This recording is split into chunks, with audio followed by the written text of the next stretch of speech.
Martedì 3 ottobre, buongiorno Sicilia, da Michele Cucuzza ed Angelo Gagliano. Oggi parleremo del giudice Livatino che proprio oggi avrebbe compiuto 71 anni e del film che gli ha dedicato qualche anno fa di Rominanti. Il regista sarà nostro ospite. Parleremo dei tessuti ricavati dalle arance, del caro tazzina di caffè e anche di una mostra dedicata alle donne che si sta per chiudere a Roma. Ma apriamo con la cronaca. Un commerciante di Roccalumera ha sparato e ucciso un ex poliziotto a Furci, movente questioni personali, probabilmente motivi di interesse. Vediamo. Agente della polizia Giuseppe Catania, 63 anni, passato alle volanti e alla squadra mobile di Messina, è stato assassinato ieri sera sul lungomare di Furci. A sparare è stato Gaetano Nuncifora, 57 anni, commerciante, che si è costituito poco dopo presentandosi alla stazione dei Carabinieri di Roccalumera. Sul luogo dell'omicidio, avvenuto davanti a tante persone, il sostituto procuratore Roberta Laspeme. Secondo le prime ricostruzioni, vittima ed assassino si conoscevano da tempo. A quanto pare sarebbe successo qualcosa durante una partita a carte tra le panchine del lungomare di Furci. Sta di fatto che all'improvviso Nuncifora ha imbracciato un fucile sparando 3 colpi alla testa di Catania. Sulla vicenda indagano i carabinieri che sono coordinati dall'aggiunto Vito Di Giorgio. Alla base del gesto ci sarebbero degli screzi legati a questioni private. Appresa la notizia, il sindaco di Furci, Matteo Francilia, ha interrotto un viaggio all'estero per rientrare immediatamente nel comune ionico. La vittima era il padre dell'assessore allo sport di Furci, Giovanni Catania. La sicurezza a Catania, lo sappiamo tutti, è uno dei problemi principali della nostra città. Ne è convinto anche il nuovo questore di Catania, Giuseppe Bellassai, che proprio la sicurezza ha indicato come una delle sue priorità. Vediamo. Tra un saluto al prefetto ed uno al sindaco, il nuovo questore di Catania incontra la stampa. Siciliano di Santa Croce Camerina, Giuseppe Bellassai, 61 anni, ex questore di Perugia, prende il posto di Vito Calvino che va a dirigere la questura di Palermo. Ha studiato ai piedi dell'Etna e ricorda una città molto diversa da quella attuale. Catania è una città bellissima. Io l'ho frequentata da universitario, purtroppo tanti anni or sono. E non era la città, la bella città che ho trovato oggi. Una città bella ma difficile che richiede proprio per questo risposte indifferibili. Bisogna studiare per capire esattamente i fenomeni e quale sia la soluzione migliore ai fenomeni e cercheremo, lo ribadisco, ma con i fatti, prima ancora che con le parole, di dare delle risposte alle urgenze anche del centro storico. Per questo il neoquestore chiede la collaborazione di tutti i cittadini, spesso sfiduciati. Noi abbiamo un dovere assoluto come Polizia di Stato, quello di conquistarci la fiducia del cittadino. La fiducia del cittadino ce la dobbiamo conquistare quotidianamente con un'azione di presenza sul territorio che dia i risultati ai quali i cittadini aspirano. E i catanesi alle forze di polizia chiedono soprattutto sicurezza dovuta a chi ci abita, ma anche ai tanti turisti che visitano la città.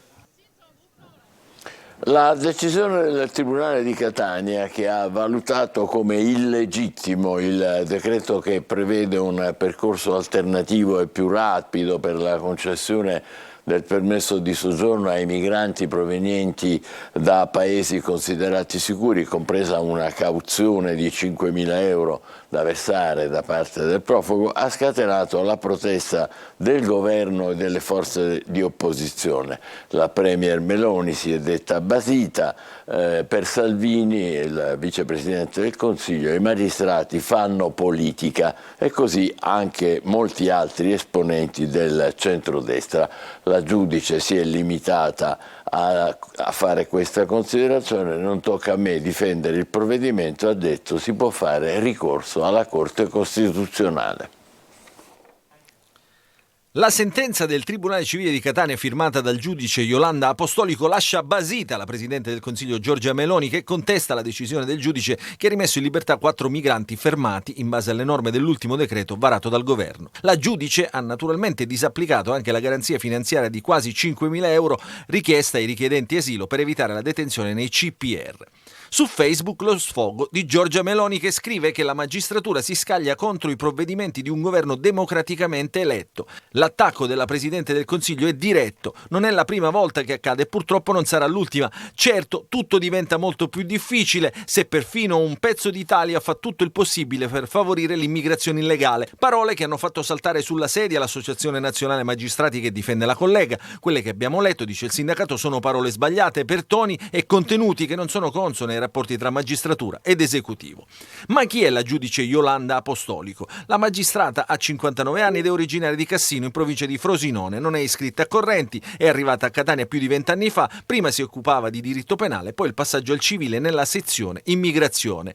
Non ha mai espresso posizioni politiche riguardo il suo lavoro. I giornali di centrodestra però hanno scandagliato il suo profilo Facebook, che è stato chiuso poche ore dopo la decisione di Pozzallo, tirando fuori alcuni post. Il primo, ad esempio, è la condivisione di una petizione nel luglio 2018 che chiedeva una mozione di sfiducia nei confronti di Matteo Salvini. Nell'elenco delle pagine seguite su Facebook, Apostolico ha anche Free Open Arms, ma anche quella dedicata a Open Arms, ONG che ha portato il leader della Lega a processo. Immediata la reazione del vice premier Matteo Salvini. Le notizie sull'orientamento politico del giudice che non ha convalidato il fermo dei migranti sono gravi ma non sorprendenti, dice Salvini. La Lega chiederà conto del comportamento del giudice siciliano in Parlamento, conclude il ministro. I tribunali non possono essere trasformati in sedi della sinistra. Ne parlano sicuramente i quotidiani, Angelo. Ne parlano tantissimo i quotidiani stamattina e cominciamo noi dalla Sicilia di Catania con governo, giudici, scontro totale, toga nel mirino. La Meloni, abbiamo sentito, basita dall'ordinanza, la replica questione di diritto e non personale. Allora, le pagine interne subito le vediamo. Meloni basita dal caso Catania, ANM, CSM, autonomia a rischio, Premier Salvini a testa bassa, le opposizioni anticamera di eversione, queste sono le parole utilizzate dall'opposizione e il Viminale va verso il ricorso in Cassazione, Piantedosi e la democrazia, ma non frenerà la nostra iniziativa. Queste le parole del Ministro. E abbiamo anche diciamo quello che è il punto di vista proprio del giudice Iolanda Apostolico, un fatto giuridico, dice, non personale, la replica della toga finita nel mirino. I colleghi, noi applichiamo la legge, e l'Associazione Nazionale Magistrati dice una gogna inaccettabile. E poi ci sono evidenziati quelli che sono i punti che non andrebbero bene, i punti contestati dall'ordinanza. Intanto la motivazione è carente, per sottolineare il primo. La cauzione, e viene bocciata anche la differenza di luoghi, il trattamento secondo l'Unione Europea, il soccorso in mare, i dettami della Costituzione. Insomma, è articolato, questo è chiaramente quanto ha scritto nella sua ordinanza, nella sua sentenza, il giudice catanese. Torniamo alla prima pagina, adesso le altre notizie che sono molto interessanti proprio sulla Sicilia. Un'audizione shock in antimafia, Borsellino isolato in procura, voleva il suo capo in carcere. Questo è quello che leggiamo stamattina.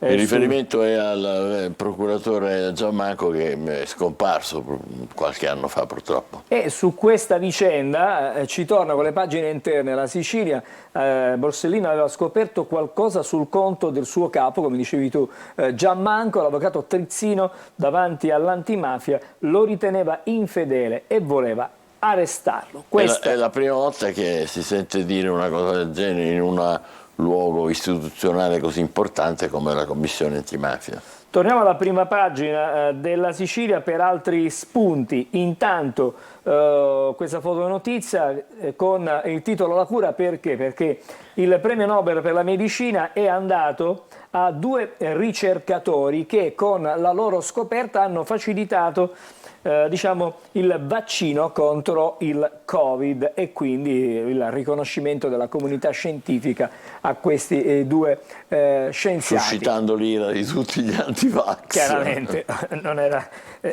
è così, è innegabile. Poi la vicenda di cui ci siamo occupati prima con la cronaca, l'omicidio di Furci, ex poliziotto ucciso, il killer si consegna, diritto maturato nella sfera privata. E poi in tema di sanità c'è un monito da parte del Presidente della Repubblica Mattarella, dice il servizio sanitario un sistema da adeguare e da difendere. E poi, come sempre, non è che ci siano tante belle notizie per il Sud, perché il Sud continua a perdere risorse, in agosto è aumentata l'occupazione, però insomma il Sud ha questa emorragia che è davvero diciamo inspiegabile e inarrestabile soprattutto. Siamo sulla pagina l'edizione Palermo di Repubblica perché oggi 10 anni dalla primo grande diciamo, tragedia in mare, Lampedusa, 10 anni dopo. Il titolo è forte, è davvero forte, Sangue Nostrum, qui ci sono le bare.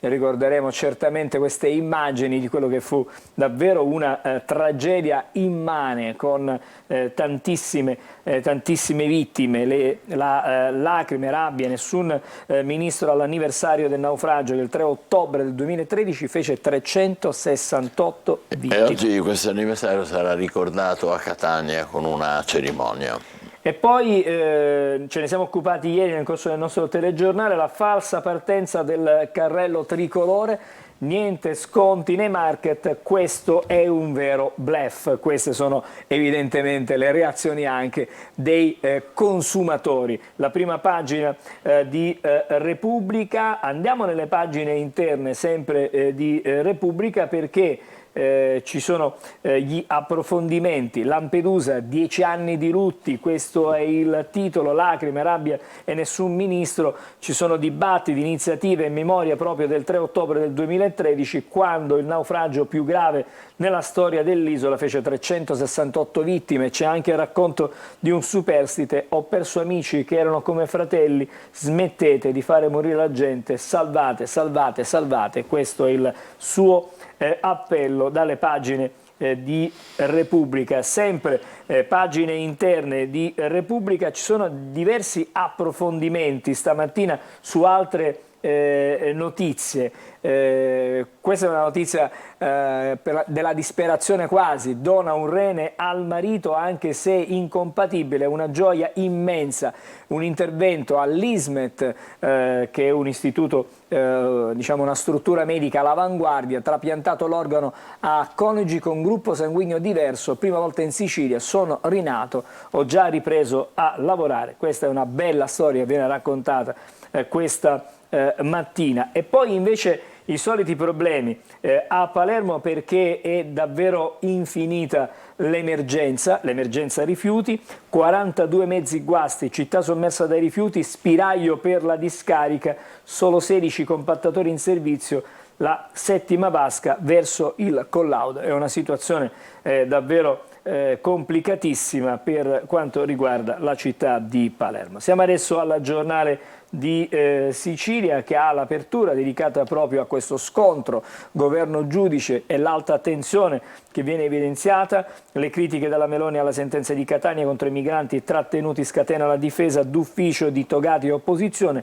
Intanto il nuovo centro appena aperto a Pozzallo si svuota. Prove di sdigelo intanto sul fronte internazionale con la Germania, che finanzia le ONG ma blocca gli ingressi, diplomazia al lavoro per trovare un punto di incontro. E poi, vedete, il magistrato replica una questione giuridica, l'abbiamo già letto, non un problema personale. Di rifiuti si parla anche su Giornale di Sicilia, i nuovi limiti bloccano i piani, l'ira dei sindaci e degli industriali, ma il problema è questo regionale. Schifani ha convocato l'assessore, la legge impone per gli impianti una distanza di 3 km dalla città. Palermo a rischio 60 milioni di investimento con il PNRR e da rivedere i progetti dei termovalorizzatori. Insomma, stamattina non ci sono tante belle notizie.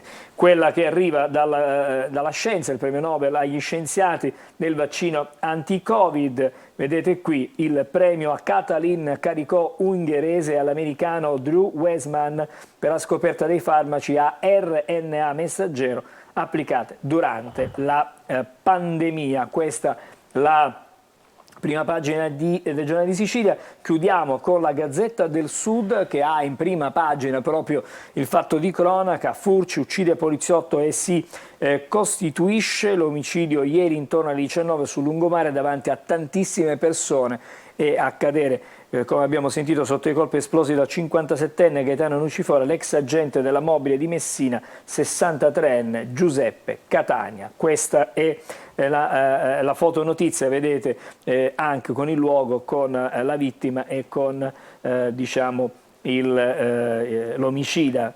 Poi ancora, prima di chiudere, la vicenda migranti, anche qui Meloni attacca i giudici. E poi una cosa bizzarra che troveremo, una notizia bizzarra, troviamo sugli altri quotidiani anche nazionali: c'è un processo a New York, Trump le accuse di frode reiterate, ma potrà candidarsi. Secondo le leggi americane sì. Ci fermiamo qui per la rassegna stampa siciliana, anche se questa non era siciliana, quest'ultima notizia. Assolutamente. Internazionale, ma sui quotidiani nazionali siciliani ci sono spesso e volentieri notizie di tutto il mondo. Breve pausa, tra pochissimo i quotidiani nazionali. State con noi, buongiorno Sicilia.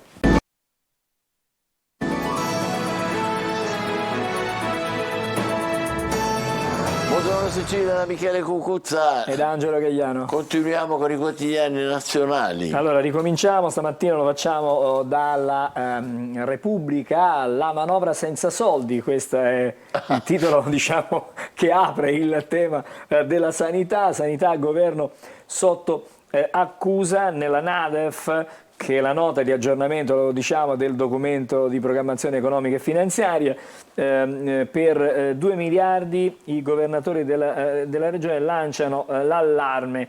Zaia dice una questione di civiltà, monito di Mattarella, perché richiama, lo abbiamo visto, il servizio sanitario è un patrimonio prezioso da difendere. Un italiano su 3 intanto paga analisi e anche le visite mediche. E la Meloni, vedete, ancora attacca la magistratura di Catania sui migranti, aiuta l'illegalità. Queste sono le parole del Premier. Intanto, vedete, invio di armi a Kiev, i ministri divisi, Crosetto gela Tajani, stiamo all'estero in questo momento, Trump alla sbarra insieme ai figli, processo per frode, e poi gli scienziati che salvarono il mondo. La riflessione è sul premio Nobel che è stato per la medicina assegnato a, come abbiamo già detto, a Karikó e a Weissman per i vaccini contro il Covid. Bello quel titolo, che salvarono il mondo. Perché chiaramente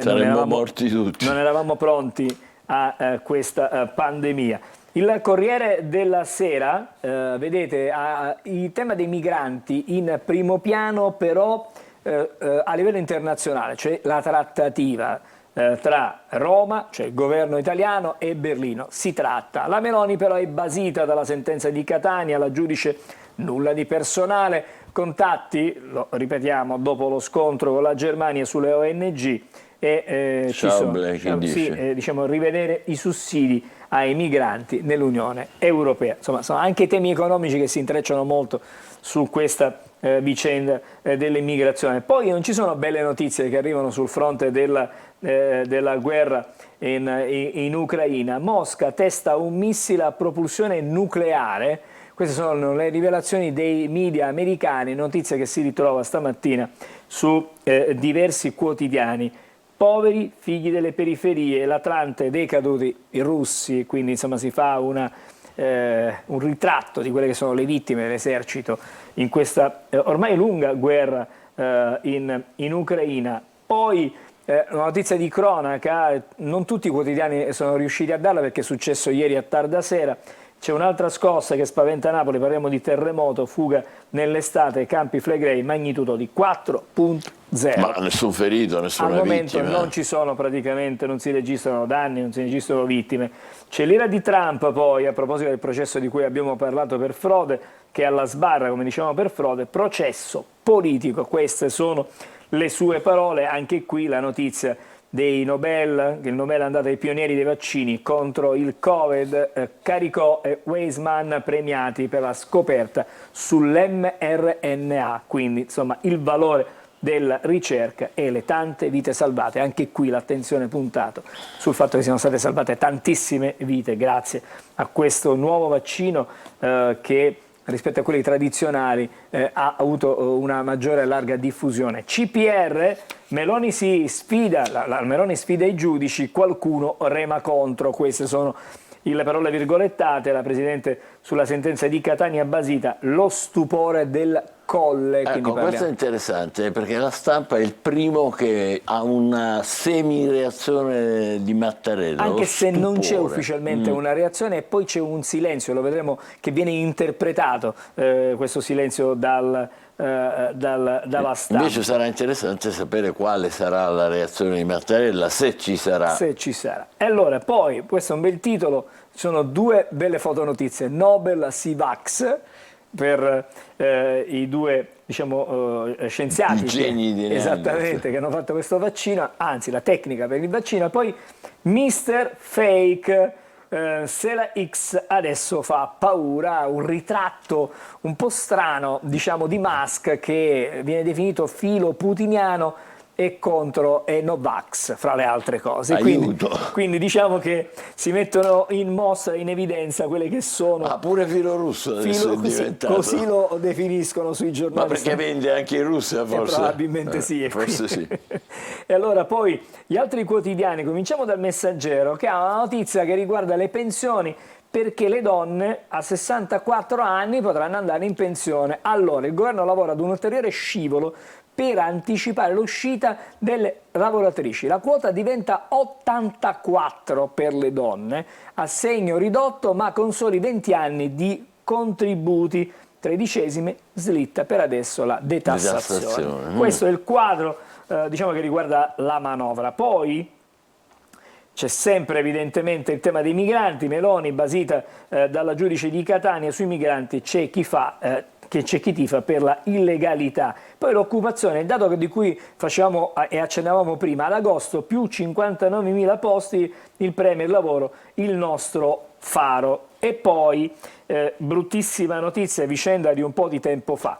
La bimba stuprata, madre a 11 anni, è stato condannato l'orco. Tutto questo a Varese, pena di 10 anni al vicino di casa, il neonato è affidato ai tribunali dei minori. Bruttissima vicenda. E poi sulla prima pagina del Messaggero, Fedez, cresce la paura, c'è una nuova emorragia, resterà in ospedale. Questo è il titolo su Fedez questa mattina. Siamo sul Fatto Quotidiano, lapidano la giudice perché fa il suo dovere. Questo è quanto scelto, la notizia diciamo del Fatto Quotidiano. Meloni e i suoi giornali come Berlusconi col trattamento mesiano. Questo. Giudice che fu duramente criticato ai tempi di Berlusconi. E poi ancora sul decreto migranti la Premier contesta alla Apostolico cose mai scritte, il governo minaccia una ispezione CSM, una pratica a tutela della toga. Questo è il Fatto Quotidiano. Altro giornale diciamo che non è vicinissimo al governo, Io Capitana, il titolo scelto come il film Io Capitano. Dal manifesto. La Costituzione e le leggi europee lasciano basita la Presidente del Consiglio, che attacca il giudice di Catania per averle applicate a scapito dei tanti decreti contro i migranti. Questo è quello che sceglie il manifesto, che poi sulla sanità dice che il governo taglia 2 miliardi sulla spesa per la sanità, mentre il Mattarella dice Servizio Sanitario Nazionale è un patrimonio da difendere. Insomma, ci sono tanti temi stamattina. Avvenire, il titolo di Avvenire, fallo di reazione. Questo è il titolo. Meloni attacca la magistratura per la sentenza incredibile di Catania sui trattenimenti. Questo è il titolo scelto da Avvenire, che poi dice Don Zerai a 10 anni dalla tragedia di Lampedusa, nuove barriere di morte e indifferenza. Questa Comunque anche l'Avvenire lo definisce un fallo, di reazione, ma è un fallo. È un fallo di reazione. E poi ancora altri titoli. Siamo sul Giornale, questo è un quotidiano, un giornale più vicino chiaramente al governo.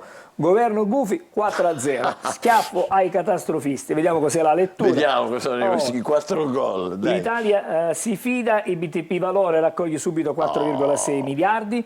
E poi ancora, anche i mercati credono, lo spread cala a 188 punti, disoccupazione mai così bassa da 14 anni, a 7,3%, evasori fiscali e sommerso continuano a diminuire. Questo è il 4-0 raccontato dal giornale che è vicino al governo, e altro giornale vicino al governo è Libero. Sinistra senza frontiere, il PD raccoglie firme per darci più migranti. La petizione Dem, asilo politico a chi cerca benessere, Meloni contro la magistratura che apre ai clandestini. Berlino chiude, Steinmeier limite agli ingressi. Presidente tedesco che era stato così cortese con Mattarella in Sicilia, ha preso posizione sulla vicenda migranti. C'è il tempo probabilmente per un ultimo titolo. Allora leggiamo il tempo. La crescita continua, salva Danaio Italia, i cittadini investono nel paese, in un giorno sottoscrivono 4,7 miliardi di BTP Valore,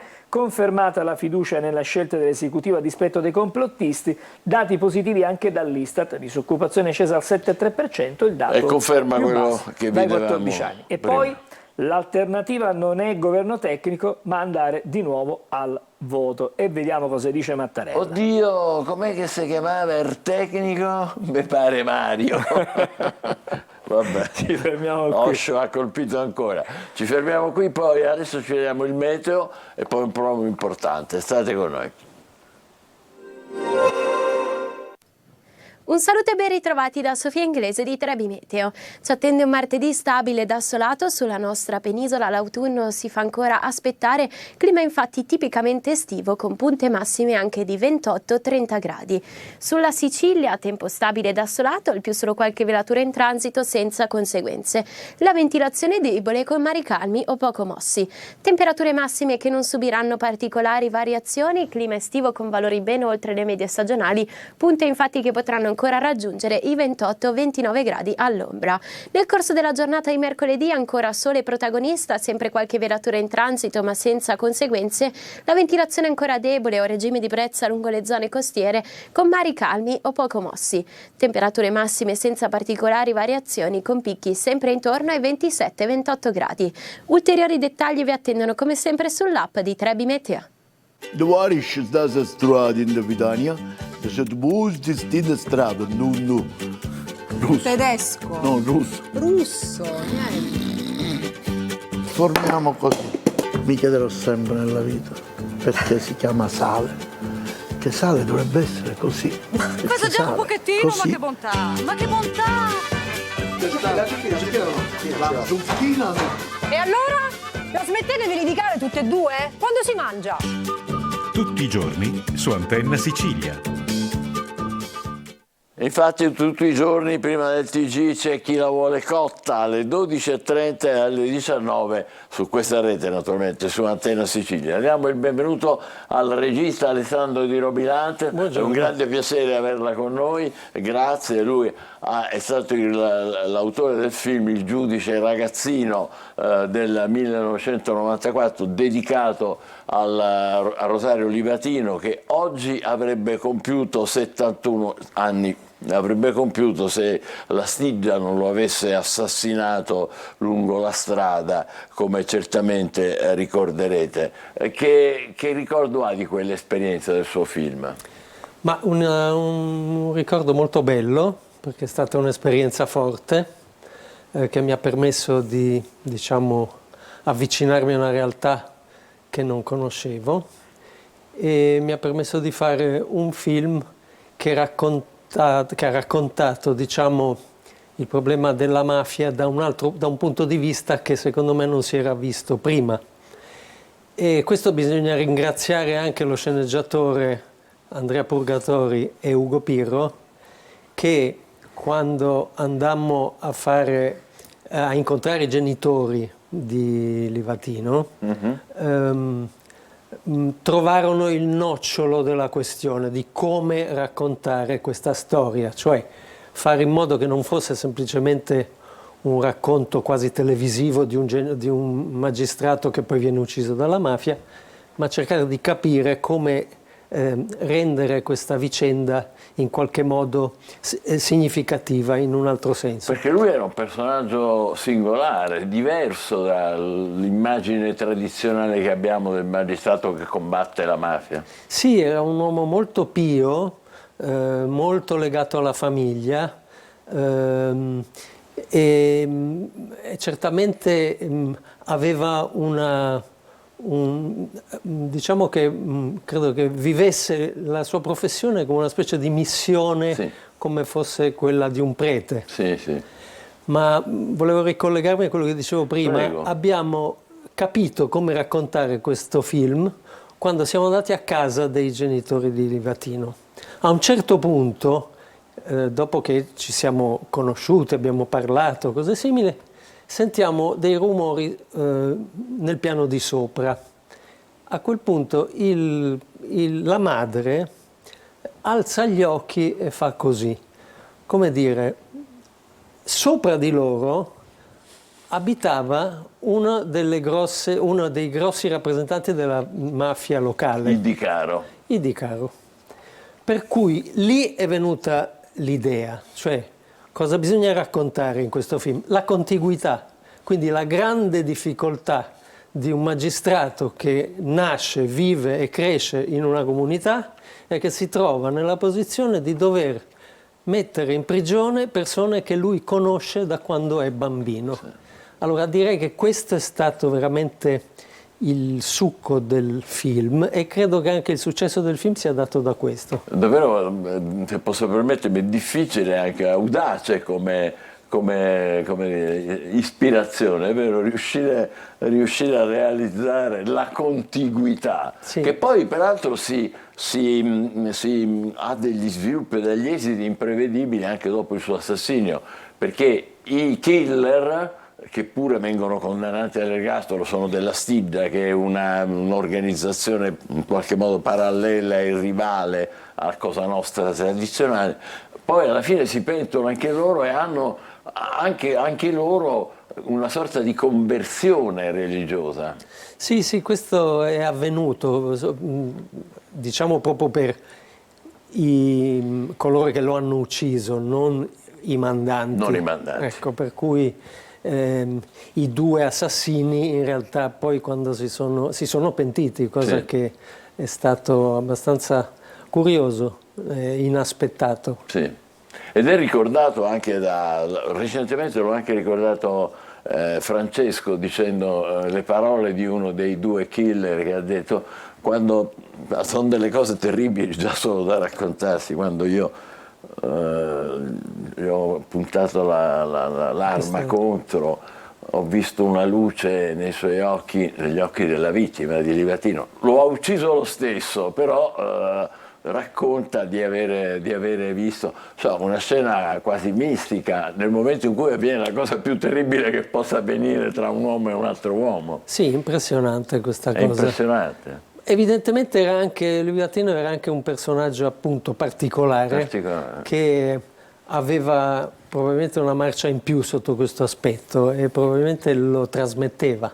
Allora lo sguardo deve avere impressionato addirittura la persona che lo ha ucciso. Persino la persona che lo ha ucciso. La realizzazione del film com'è stata? La realizzazione del film è stata non particolarmente difficile, molto emotivamente molto coinvolgente, nel senso che tutti coloro che ci hanno lavorato sopra, a partire da Giulio Scarpati, che ha fatto un lavoro veramente eccezionale, nel senso che ho raramente visto una persona assomigliare di più al personaggio che doveva interpretare. Che bello. E questo è un bellissimo ricordo, ma anche un bellissimo ricordo aver lavorato con Leopoldo Trieste, con Regina Bianchi, che erano proprio colonne dello spettacolo italiano, e anche la ottima Sabrina Ferilli, che a quei tempi, diciamo, era meno famosa di quello che è sarebbe diventata dopo. Sì. Ma si è creata una specie di atmosfera molto cosciente di quello che si andava a raccontare. Per cui... È un film di grande valore civile, il suo, adesso non perché lei è qua, che però ha un titolo molto, molto particolare, perché Il giudice del ragazzino, molti lo sanno, a qualcuno forse ancora no, nasce da un'affermazione un po' liquidatoria dell'allora Presidente della Repubblica Cossiga, che diceva ma com'è possibile che questi magistrati che hanno appena fatto gli esami, si mettono in testa di andare a combattere organizzazioni, lui voleva dire, insomma, state attenti, organizzate, tenetevi anche, come dire, coperti, forse questo, no? Il giudice ragazzino voleva dire questo. Sì, non credo che fosse stato interpretato peggio di quello che era l'intenzione. Ecco, cioè l'intenzione probabilmente del Presidente era quella di dire ma per andare ad affrontare questo tipo di realtà forse ci vorrebbe gente che ha un'esperienza molto più lunga di quelli che... Nel caso di Livatino è cascato male perché credo che fosse una delle persone più adatte a fare il mestiere che è andato a fare, pagandone con la vita. E comunque poi, anche grazie al suo film, è diventato, come dire, sinonimo. Quando si parla di Livatino si parla di tutti, diciamo, senza significato negativo, tutti parliamo di giudice ragazzino, perché era molto giovane ma aveva già realizzato indagini chiamando in causa anche imprenditori importanti della Sicilia, aveva realizzato un maxi processo ad Agrigento con 40 condanne, aveva scoperto una Tangentopoli siciliana, era veramente uno che si era dato da fare in una maniera Comunque, straordinaria. se permette, una cosa che ho trovato molto interessante quando ho fatto il film da esterno, io non sono siciliano, lo sono d'acquisto ma non lo sono di fatto, molto interessante capire cosa è stata la molla vera per cui è stato assassinato, e cioè fu assassinato non tanto perché perseguiva i mafiosi, perché in qualche modo i mafiosi questo lo mettono in conto, ma piuttosto il fatto che perseguiva i loro averi, la roba. Ah, ecco. E soprattutto quello che ha fatto decidere il suo assassinio è il fatto che lui mandò un ordine di blocco dei beni, doveva mandarlo alle due famiglie in questione, le due grosse famiglie mafiose del luogo, e per un disguido uno di questi due è arrivato prima dell'altro. Allora la famiglia che ha ricevuto l'ordine di blocco prima dell'altro ha ritenuto che fosse un gesto di favoreggiamento da parte dell'altro, e lì è stato deciso che era il momento di ucciderlo. Caspita. Quindi questa è stata una cosa veramente interessante da scoprire. Quindi ha fatto un'indagine nell'indagine lei, mentre lavorava per realizzare un film. E quindi questa è stata veramente la molla che ha fatto decidere il suo assassinio. Ma si può chiedere a un regista importante come lei qual è il tratto dominante del personaggio che ha voluto imprimere a Livatino? La missione, il senso di missione. Cioè quest'uomo aveva un senso di responsabilità e della missione che lui doveva compiere, che era anche commovente, perché voglio dire, lo ha messo davanti a tutto, a partire dalla sua vita privata che era praticamente inesistente. Quindi questo direi che sia il dato più rilevante di Livatino per come io l'ho conosciuto, diciamo. Beh, ci lascia un ricordo veramente molto bello. La ringraziamo molto. Grazie Alessandro Di Rovinante, regista, autore del Giudice ragazzino, che ha realizzato nel 94, film attualissimo, bellissimo. Noi lo ricordiamo oggi perché proprio oggi Rosario Livatino avrebbe compiuto 71 anni. Ci fermiamo provvisoriamente e poi dopo affronteremo un altro argomento. State con noi, buongiorno Sicilia. Grazie ancora maestro. Grazie.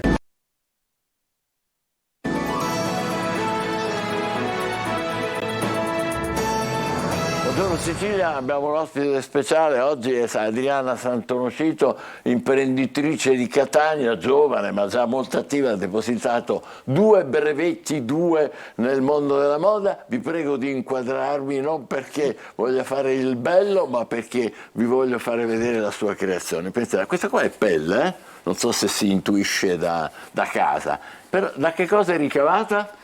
Beh, questa è un'alternativa alla pelle Dica, perché è ricavata da sottoprodotti delle agrumi, delle pale di figo d'India e plastica riciclata. Plastica riciclata ricavata dalle arance, e questa qua è rossa e poi ce n'è una nera perché è anche colorata, perché si può colorare. Qua adesso si è un po' abbassata. Ecco, ve la faccio vedere. E sono pazzesche queste cose. E che cosa fa con questi materiali? Allora, noi li vendiamo, appunto, vengono creati tramite un processo di economia circolare perfetta, appunto, dove scarti diventano poi materia prima per qualcos'altro, e noi li vendiamo per creare, appunto, borse? Scarpe, come quelle che indosso. Anche quelle che adesso lei ha delle sneaker colorate di arancione. Vediamo se poi c'è.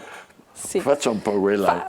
Si possono anche stampare e sono. E lì dentro cosa c'è? Una scatola verde? Lì dentro una scatola con un pensiero per lei. Ma che gentile, no? Ma io sono dei sottobicchieri creati proprio con il nostro materiale. Le dividiamo, Angelo e io. Tieni. Grazie. Sono tutte e due fatte con il nostro materiale, appunto, da sottoprodotti di arance e pale di figo d'India. Sbatte la luce, ma insomma più o meno si riesce a vedere. Grazie, la cosa interessante è che può essere utilizzato, come le dicevo, proprio per produrre scarpe e borse, ma anche interni delle auto o anche arredamento, quindi divani, quindi è molto versatile come materiale. Siamo completamente sbigottiti e ammirati. Ci racconti tutto da capo, come nasce questo? Allora, nasce diciamo alla fine del 2019, intorno alla fine, quindi poco dopo c'è stato il Covid, ma insomma, nonostante questo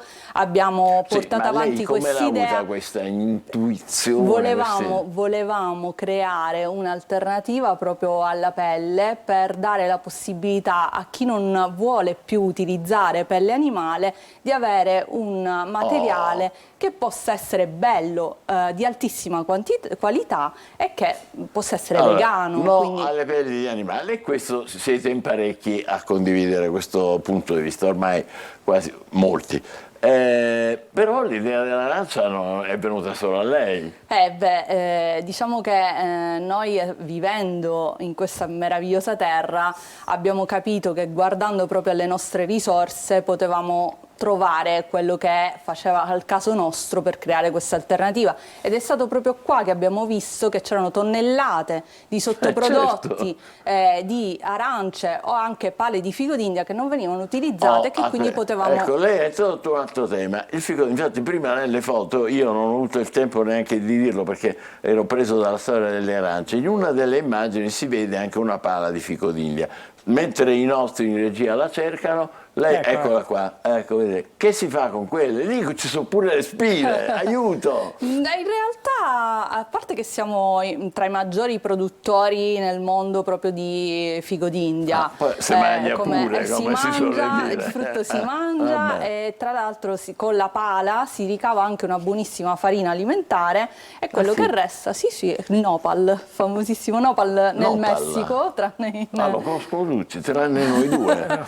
Nel Messico è famosissimo, mentre diciamo qua un po' meno, però si ricavano sia farine alimentari che cosmetiche, e quindi c'è un residuo. Questo residuo ha dovuto mettere in piedi una fabbrica? Noi abbiamo stretto delle partnership industriali con appunto delle aziende con cui lavoriamo conto terzi, e arriviamo al prodotto tramite una filiera completamente tracciata e totalmente made in Italy, che parte dalla Sicilia e arriva in Lombardia, dove viene creato appunto il prodotto finito. Il prodotto finito arriva in Lombardia. E questo splendido tappeto sul quale si vedono scendere, cos'è, una sua amica, e poi si vedono le arance, cioè, tutto questo è realizzato sempre con questo principio, che è un'alternativa alla pelle, è molto costosa.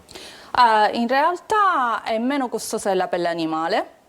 Quindi Ma abbiamo, fin lì ci arriviamo, perché abbiamo un prezzo competitivo. Dovrebbe essere meno. Non ci paragoniamo alla pelle sintetica perché comunque vogliamo in qualche modo affiancarci a quello che sono le possibili alternative, però avendo una particolarità rispetto all'aspetto di impatto ambientale, perché il nostro prodotto, abbiamo calcolato un LCA, abbiamo visto che rispetto proprio a quanto genera come CO2 per metro quadro ha un impatto ambientale molto basso, che rispetto alle altre alternative è notevole. Infatti quindi, circa 2, le dico proprio un numero così, sì, che è la nostra alternativa proprio alla pelle, genera per metro quadro 2,58 kg di CO2, al contrario della pelle animale che ne genera 110 kg per metro quadro. Quindi questi sono numeri che effettivamente lasciano un po'. Ma quindi pensare. siete anche ecologisti, siete anche difensori dell'ambiente, che bello. Beh, il nostro driver è sicuramente la sostenibilità, quindi a parte la sostenibilità anche tutto quello che riguarda però la vita. Questa fabbrica a Milano, voi siete a Butera, Caltanissetta, che c'è a Butera? Noi lavoriamo in Sicilia prevalentemente con i trasformatori e quindi ad esempio a Butera, ma nella zona di San Cono ci sono tutti i trasformatori del figo d'India, quindi delle pale di figo d'India, ecco, dove noi abbiamo tutto l'approvvigionamento della nostra materia prima. Quindi diciamo che qui in Sicilia abbiamo il cuore della nostra azienda, che è proprio la materia prima, oltre a tutti gli uffici amministrativi. E avete un discreto numero di impiegati, di gente che lavora per lei? Abbiamo già diciamo, siamo piccoli, perché comunque abbiamo iniziato nel 2020, ma nonostante questo già circa 5 persone lavorano all'interno dell'azienda, più i miei soci, e consideri che questo per noi è una grande soddisfazione, perché una delle cose che ci piaceva tantissimo era appunto creare valore in Sicilia, e quindi creare valore voleva dire anche creare occupazione. Ma è fantastico. E quindi questo è un po' anche il driver. Parliamo di cose tecniche che noi non ci capiamo niente. Il biopolimero è questo qua? Sì, allora il biopolimero è quello che vuol dire il formulato pronto, che è la nostra. Già cominciamo a non capire, va bene. La nostra formula brevettata. Le faccio un esempio: è come se fosse una vernice liquida che viene praticamente combinata e mescolata con i sottoprodotti degli agrumi, i sottoprodotti delle pale di figo d'India, insieme alla plastica riciclata, diventano questa spalmatura che poi viene cotta e viene creato, diciamo, il materiale Hosky. Ma è fantastico. Lei è coinvolta in Terziario Donna Confcommercio Catania. Sì. Complimenti, lì grazie. Che fate? Allora, quella è un'associazione a cui tengo moltissimo, perché uno degli altri temi caldi su cui spingo molto è proprio l'imprenditoria femminile, e quindi cercare di agevolare anche la creazione, no, di nuove imprese, nuove aziende, nuove start-up guidate da donne, perché anche diciamo che le donne possono guidare un'azienda, e lo possono fare anche abbastanza bene. Dentro l'associazione siamo appunto un gruppo di donne imprenditrici che cerchiamo di spingere, di motivare, di essere d'esempio ad altre donne. Complimenti, e sicuramente ci riuscirete. L'ultima cosa che le voglio chiedere è questo regalino che abbiamo ottenuto. Sì, ma le avevo portati. Tu cosa hai avuto? I fichi d'India? Sì. Io cosa ho avuto? È una donna che tiene l'arancia. Questi dove si mettono? Sono sottobicchieri. Sono dei sottobicchieri molto, diciamo, allegri, li abbiamo voluti, e proprio con la presidente del Terziario Donna Confcommercio abbiamo creato questa sinergia e abbiamo prodotto questi gadget che appunto sono soltanto dei doni. Stasera so come brindare. Cara Diana, le volevo chiedere l'ultima cosa. Per fare tutto ciò lei ha anche realizzato, ha depositato, come si dice in italiano, 2 brevetti, è vero? Sì, allora questo è anche una creatrice, una fa invenzioni, no? Sì, sono inventrice di 2 brevetti. Inventrice, si dice al femminile, inventrice. Inventrice di 2 brevetti, ho studiato moda, sono partita dalla Sicilia con questo sogno però di ritornare in Sicilia e portare proprio ciò che avevo imparato fuori nel mio territorio. Ora sto qua. Grazie ai miei studi, grazie anche a ciò che è stato fatto in passato, ho avuto la forza e la determinazione di portare avanti quello che poi è un sogno, che è un'azienda che si è rivelata realtà, perché ad oggi ci sono prodotti realizzati in Oskin venduti in tutto il mondo e circa 85 brand stanno appunto creando prodotti con il nostro materiale, che parte orgogliosamente dalla Sicilia. Complimenti, veramente grandiosa. Adriana Santorocito, oggi veramente personaggi splendidi da Buongiorno Sicilia. Grazie. 1000 auguri e complimenti ancora. Grazie. E adesso però saranno dolori perché parleremo del caro tazzina di caffè. Glielo devo dire a Marco Amato di stare calmo la mattina, di non bere troppo caffè, perché da queste parti sono aumentati più che altrove. State con noi, Buongiorno Sicilia.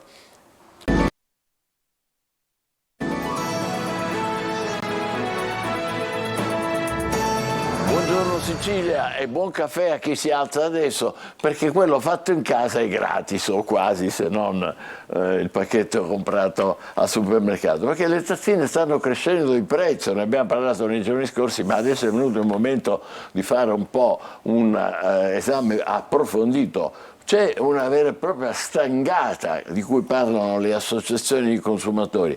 In Italia si registrano 6 miliardi di caffè serviti ogni anno da 150.000 bar, cioè praticamente noi siamo caffeinomani, va bene? E aumenta in continuazione e noi Carmen Ferro, che è delegata regionale di Assoutenti, ci conferma questo, ma non in tutte le città uguali. Come siamo? Assolutamente, buongiorno intanto insomma grazie, è un'occasione di incontro utile per tutti noi, un confronto utile per tutti noi su questi temi tanto cari a tutti noi cittadini che siamo appunto consumatori. E effettivamente la tazzina dell'espresso al bar sta diventando un vero e proprio bene di lusso, come era prima dei consumi di massa, no? Nelle sale di caffè frequentate da letterati, no? Sappiamo che erano molto in voga. Si discuteva di cultura e di tante cose interessanti e si beveva il caffè. E allora devo dire che sì, l'indagine condotta da Assoutenti, l'associazione di cui mi onoro di far parte, perché fa veramente tante attività utili in un momento così difficile. Dall'indagine è emersa una situazione un po' a macchia di leopardo su base regionale, che comunque riflette un differente costo anche della vita nelle varie regioni, e poi da città a città: il caffè più caro a Bolzano, il caffè meno caro a Messina. Ma allora, vediamo, il più caro? Il più caro 1,30, Messina insomma anche meno di €1, ma è a Cosenza il più caro? O no? Qua abbiamo messo qua Cosenza. Dall'indagine che è emersa appunto ad Assoutenti, più o meno sono questi i livelli, quindi più di €1, meno di €1. Ma perché i rincari? Ecco, appunto, questo è il tema veramente interessante ed è di una complessità enorme, perché dietro la tazzina del caffè ci sta tutto un mondo molto complesso, dalla produzione alla distribuzione fino al consumo. Ogni segmento della filiera è influenzato da costi. Allora, innanzitutto sicuramente l'inflazione gioca un ruolo determinante, e l'Istat ci consegna dei dati preoccupanti, perché abbiamo un indice dei prezzi al consumo per l'intera collettività, perché sappiamo poi che c'è l'indice famiglie, operai e impiegati, che è un altro parametro, ma comunque ci consegna un indice del più 5,4%, quindi ad agosto. Quindi Il 16 ottobre andremo a conoscere, diciamo, le variazioni di questo dato. Detto questo, che è il problema dei problemi, dicevamo ogni segmento della filiera è interessato da costi. Partiamo dalla produzione, quindi ci sono da cause, diciamo, che influenzano il costo, quindi partiamo dalla produzione, andiamo nei paesi produttori che sono dell'area del terzo mondo, quindi Brasile, Messico, Colombia, insomma, per intenderci.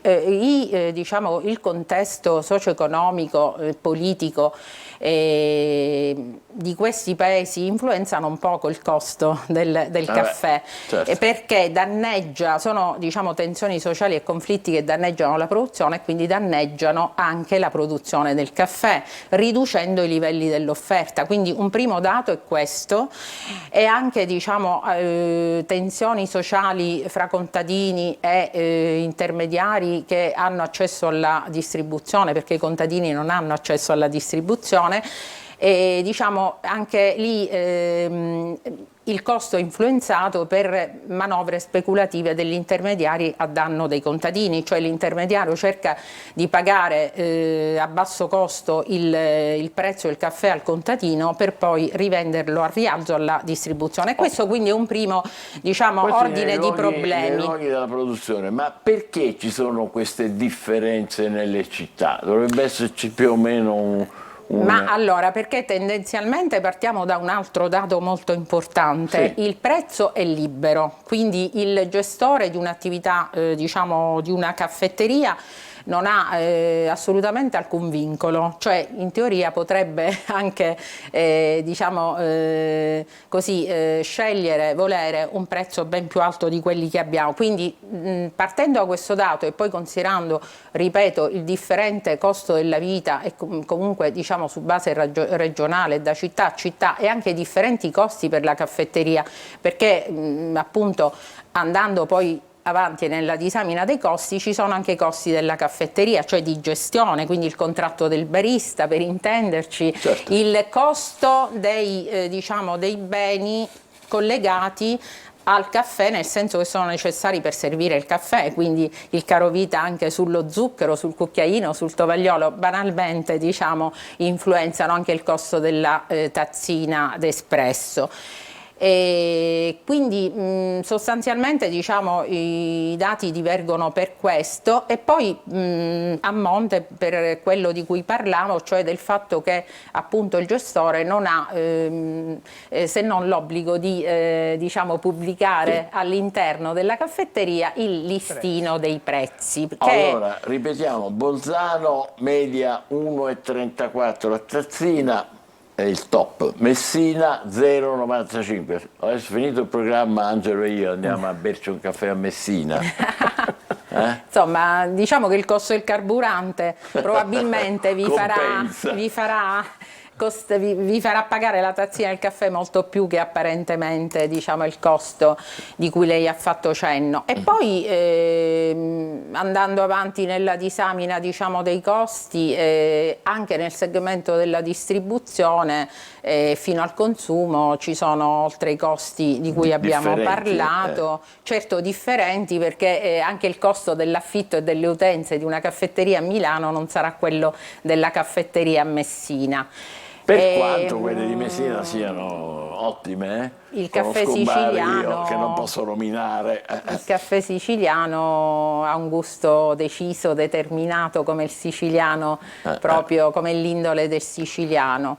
Ma voi come assunenti che atteggiamento avete assunto rispetto a allora, diciamo che noi cerchiamo di fare un'attività di informazione e di monitoraggio anche sui prezzi, diciamo, al consumo, che è quella che istituzionalmente più ci compete. Informare il consumatore, perché per esempio quello di cui abbiamo parlato, quindi, diciamo, la pubblicazione del listino e queste regole, diciamo, sull'esposizione dei prezzi sono non solo un dovere per l'esercente, ma una grande opportunità per il consumatore che conosce i suoi diritti. Quindi, diciamo, la base è questa. E poi l'attività di monitoraggio è molto importante. Noi siamo per esempio molto scettici critici su queste misure, diciamo, del trimestre anti-inflazione, ma staremo a guardare, nel senso che staremo appunto a monitorare un po' l'andamento di questa iniziativa che, essendo su base volontaria, ha già registrato molte criticità, è partita a rilento, è partita con molte incertezze, però ripeto, ancora è presto per dare un giudizio. E avete già fatto un ottimo lavoro, perché quasi tutti gli organi di informazione stiamo raccontando un po' questo. Facciamo i complimenti alla nostra Carmen Ferro di Asso Utenti. Teneteci aggiornati sulle vostre rilevazioni successive. Adesso passiamo dal caffè alla ricetta con Totino e Desiree. State con noi. Uzzi, che è un artista romano ma di origine siciliana, che è in partenza per Roma dopo aver fatto omaggio di una delle sue opere al Museo della Società Storica Catanese. Era una delle sue donne, scommetto? Sì, faccio solo donne, quindi... Fa solo donne, però con una caratteristica, è vero, ce la vuole dire lei? Una caratteristica che è, diciamo, bella e anche negativa per me, perché appunto queste donne le disegno, non coloro gli occhi, nel senso che... Non colora gli occhi, cioè come sono? Bianchi? A matita. Cioè, il processo è questo, io prima Eccola qua, guardi qua. Prima di colorarli mi trasmettevano di più di quando li coloravo, forse perché sono un pessimo coloratore. E quindi alla fine ho deciso di lasciarli così. Questa cosa mi ha poi dovuto far affrontare l'accostamento a Modigliani, che io odio. E non odio Modigliani, ma l'accostamento perché in realtà non è... Io nasco da autodidatta 2 anni fa, una persona estremamente ignorante rispetto al mondo dell'arte e alla storia dell'arte, quindi... In realtà non ho, diciamo, preso ispirazione. Vabbè, però... è anche modesto. Ma com'è nata la sua, invece? Ci racconti un po' com'è la sua passione? La mia passione nasce per caso. Io dico sempre che è lei che ha scelto me, perché io ero depresso e per sbaglio ho cominciato a usare dei colori con i quali poi mi sono divertito la notte, e dopo qualche mese è arrivata subito la pandemia e questo mi ha fermato, e quindi con la pandemia avevo del tempo e da lì i primi lavori sono piaciuti subito e sono diventato subito pittore. Ho cominciato subito una carriera che per il momento sta andando molto veloce. Devo dire che non sono un intenditore assolutamente, ma lei disegna molto bene, perché ho visto anche, ecco, guardate questa, si vede che c'è una padronanza assoluta del disegno, oltre poi naturalmente poi la creatività che si esprime nei colori, che si esprime nella scelta degli abiti e così via. E poi questo tratto caratteristico di non mettere niente negli occhi. No, dalle foto non si nota, però comunque a matita la pupilla c'è, l'un'espressività la dà. C'è la pupilla? Sì. Cioè è a matita, non è colorata, non è colore bruno. Cosa ha detto che dà luminosità? Da espressività, da umanità. Espressività, umanità. Sì, diciamo che è una dote, credo ci sia, non so quante ne abbiamo dentro, io l'ho scoperta per caso, penso che ognuno di noi ha infinite. Io sono stato fortunato, poi per il momento, insomma. Ma complimenti, ma lei nel frattempo ha in corso una mostra che sta per chiudere? Sì, io ho in corso una mia seconda personale importante, una galleria importante di Roma, che è Basile Contemporary, che terminerà domani. Infatti io ho la macchina piena di quadri qui sotto, che devo tornare subito a Roma per allestire, per finire di allestire una mostra che già c'è, ma vogliamo cambiare qualche quadro e metterne 2 della mia produzione siciliana, che sono pieni di azzurro, perché sto cielo è così azzurro che io non me ne sono reso conto. Un po' mi ha detto: ma visto che stai a fare sempre il cielo azzurro dietro queste donne, ma non è che è Catania? Quindi se andate a Roma e prendete le opere di Mirko Leuzzi e vedete l'azzurro dominare, quelle sono ispirate alla nostra terra, alla Sicilia. Qua no, per esempio... No, queste sono quelle che adesso stanno in mostra e verranno avvicinate da quel celestino lì. Però sono suggestivi e anche molto originali. Davvero complimenti, grazie per essere stato con noi. Grazie mille. Buon viaggio, quando torna in Sicilia ci faccia vedere le nuove creazioni e vediamo se ancora le pupille sono rimaste come quelle che ha realizzato fino ad ora. Grazie. Facciamo una breve pausa e andiamo subito a berci il caffè con Marco Amato. Non c'è Marco? Rassegna. Allora torniamo Vediamo un po' i giornali. Vediamo un po' di quotidiani questa mattina. Ci siamo fermati prima sul titolo del Tempo e adesso invece andiamo a vedere l'Osservatore Romano. I piccoli sono maestri di limpidezza, questa è la scelta dell'Angelus. Il Papa annuncia per il 6 novembre un incontro con i bambini provenienti da tutto il mondo. E poi ancora verso il Sinodo, perché tutte quelle che sono state le scelte di Papa Francesco in qualche modo hanno suscitato delle reazioni, Michele, perché le sue scelte all'interno della Chiesa in qualche modo hanno condizionato e stanno condizionando quello che sarà anche il futuro, e non tutti evidentemente sono d'accordo con queste nuove prese di posizione. I Papa Boys, ci sono i suoi uomini. E quindi giustamente da questo punto di vista c'è chi ha qualche perplessità. Abbiamo ancora hai tempo per altre pagine di quotidiani? E allora guarda, cerchiamo di approfondire quello che abbiamo visto fino a questo momento, o quantomeno cerchiamo di saperne qualcosina di più. Ad esempio sulla Stampa stamattina si parla ancora di Fedez. Povero, c'è stato un nuovo sanguinamento alle ulcere, il rapper resta ricoverato, la madre sta così, il padre. Dobbiamo essere forti per lui, queste sono le parole dei più stretti familiari. Gli facciamo di tanti Fedez. auguri, sembrava che la cosa fosse risolta, invece a quanto pare ultimamente c'è stato una ricaduta, se si può usare questo termine. E poi approfondiamo invece, questa è un'altra vicenda assolutamente, però mi pare sia di grande attualità, di grande interesse, perché per le donne c'è un nuovo scivolo per la pensione a 64 anni.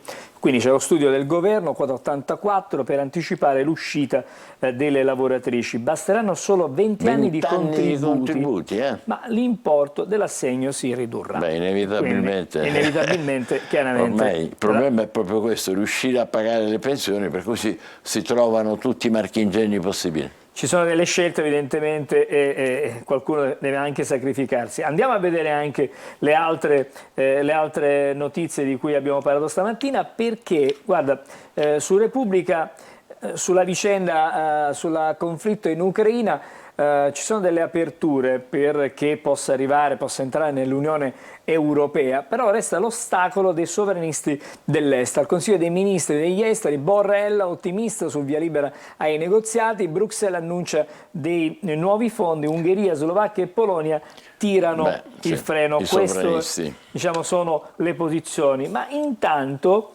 in Italia su questo tema c'è qualche frizione, perché ci sono scintille nel governo su un nuovo invio di armi. Tajani brucia i tempi, gelo di Crosetto, perché poi Crosetto è il ministro della difesa. E mentre il vice premier e il ministro degli esteri accelera, Crosetto rallenta. L'annuncio dell'8° pacchetto di aiuti vanifica i tentativi di agire sotto traccia e c'è il nodo anche perché poi Tajani è di Forza Italia, Forza Italia è notoriamente filo europea, europeista dalla fondazione di Berlusconi, insomma. E quindi adesso invece andiamo a leggere un'altra prima pagina, cambiamo invece degli approfondimenti, andiamo a vedere le altre prime pagine, ci siamo quasi, l'ultima e poi dopo passiamo solo l'ultima. Lo sai che? Visto che è l'ultima prima pagina, chiudiamo con lo sport, perché oggi mi pare giusto, si parla di Champions.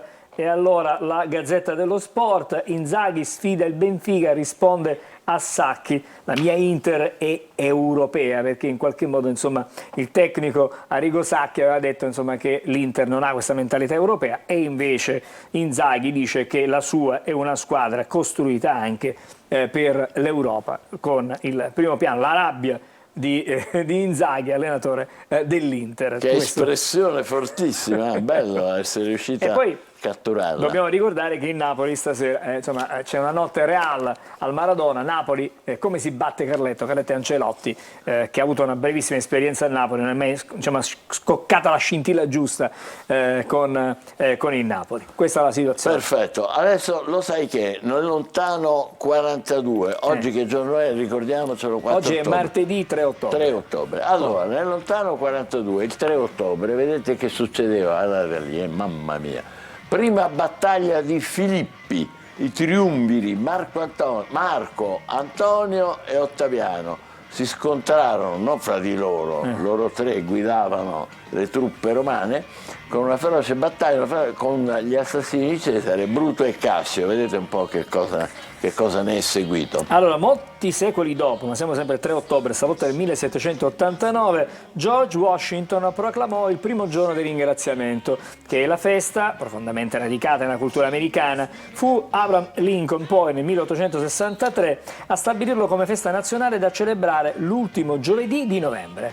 Hai capito? Proseguendo, il 3 ottobre del 1837, guardate lì, guarda, lì non si capisce niente, ma fra un attimo capirete. Samuel Morse ottenne il brevetto per il suo innovativo codice che avrebbe rivoluzionato le comunicazioni. Il codice Morse, quello fatto da punti e linee e punti per comunicare in maniera riservata. 2 anni più tardi, il 3 ottobre del 1839, è stata inaugurata la prima ferrovia italiana sotto il regno di Ferdinando II. Infatti i meridionalisti vanno molto fieri di questo. La prima ferrovia non è al nord, è nel mezzogiorno. Una locomotiva chiamata Vesuvio ha portato 258 passeggeri per 7 km e 25 collegando Napoli a Portici. Prima ferrovia italiana da Napoli. Sempre il 3 ottobre, ma arriviamo al 1858, nacque Eleonora Duse, una delle figure più iconiche della storia del teatro italiano, musa di D'Annunzio, protagonista dei palcoscenici internazionali tra l'Ottocento e il Novecento. Adesso arriviamo al 1942, 3 ottobre, la celebre canzone White Christmas raggiunse il primo posto nelle classifiche degli Stati Uniti e da allora sono state vendute oltre 30 milioni di copie in tutto il mondo. Qui siamo a tempi più recenti, 3 ottobre del 1990, 11 mesi, guardate il muro che cade, 11 mesi dopo la caduta del muro, le due Germanie si riuniscono e mettono fine a decenni di divisione. 5 Länder della Germania dell'Est aderiscono alla Repubblica Federale di Germania e la parte ovest, la Germania è unificata ed è la definitiva conclusione della guerra fredda e così via. E proprio nel 20° anniversario della riunificazione tedesca nel 2010 la Germania ha completato il pagamento degli ultimi 70 milioni di euro imposti dal Trattato di Versailles successivo alla Prima Guerra Mondiale, un trattato folle, pazzesco, che ha costretto la Germania a pagare un sacco di soldi e ha fomentato il risentimento anti-occidentale del popolo tedesco che poi ha portato alla nascita del nazismo. Quindi l'errore di Versailles è stato un errore storico proprio. 3 anni dopo arriviamo al 3 ottobre del 2013, un tragico naufragio. E si ricorda oggi a Lampedusa coinvolse un'imbarcazione libica di migranti causando la perdita di 368 vite e di circa 20 dispersi. È stato uno dei peggiori disastri marittimi nel Mediterraneo. Che oggi sarà ricordato a Roma con una manifestazione, una cerimonia che noi seguiremo come TG Sicilia. Infine, 3 ottobre del 1954 nasce Steve Ray Vaughan, una icona della musica blues rock che ha influenzato numerosi artisti, eccolo qua, come Eric Clapton e Zucchero. La sua breve ma intensa carriera lo ha reso una leggenda, scoperto da Mick Jagger, è salito alla ribalta con la band Double Trouble, classificato al 12° posto. Tra i 100 migliori chitarristi, secondo la rivista Rolling Stone, la Fender gli dedicò una chitarra elettrica. Ascoltiamo uno dei suoi successi, Pride and Joy, orgoglio e gioia. A domani, Pride and Joy, Steve Ray Vaughan. Ci vediamo domani, buongiorno Sicilia. A domani.